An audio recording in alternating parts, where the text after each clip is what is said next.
Communiqué de presse à l'attention d'ArcelorMittal. Il y a quelques mois, nous avions réalisé une opération accompagnée d'un communiqué de presse, afin de faire prendre conscience à ArcelorMittal de ses fautes, de ses injustices, ainsi que des aberrances liées à la fermeture de la phase à chaud. Les licenciements en résultant en sont la plus sinistre preuve. Après avoir fait croire à une reprise durable des activités dans le bassin liégeois, ArcelorMittal a utilisé toutes les failles du système belge. En effet, ayant mis le dit bassin au ralenti, Mittal a utilisé les quotas de CO2 pour faire tourner à plein rendement ses sites étrangers. Utilisant aussi, sans vergogne, le chantage à l'emploi. Non content de cela, pressant le citron jusqu'au bout, refusant de céder le moindre millimètre, la moindre concession, Mittal prend sa décision, unilatérale, tentant de faire croire que les travailleurs ont mal compris. Nous citons, la direction d'ArcelorMittal Liège a mis toute son énergie pour tenter d'arriver à un accord permettant de consolider les outils restants dans la sidérurgie liégeoise, représentant plus de 2000 emplois. Nous regrettons profondément cette situation, qui avait pourtant été très clairement expliquée à l'ensemble du personnel, et à leurs représentants durant les discussions.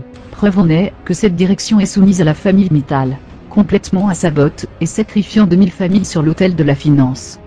Et maintenant, un accord devrait être trouvé, avant la poursuite de toute négociation. C'est du jamais vu. En effet, la signature d'un document, permettant à Mittal d'éviter tout recours en justice, tant au niveau global, qu'individuel est totalement illégal, et complètement en dehors des lois belges.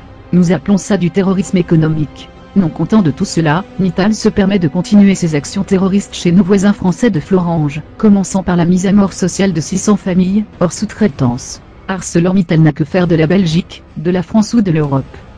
Sans pitié aucune et de manière on ne peut plus brutale, Mittal balaie d'un revers de la main tout ce qui peut freiner un tant soit peu sa course aux bénéfices.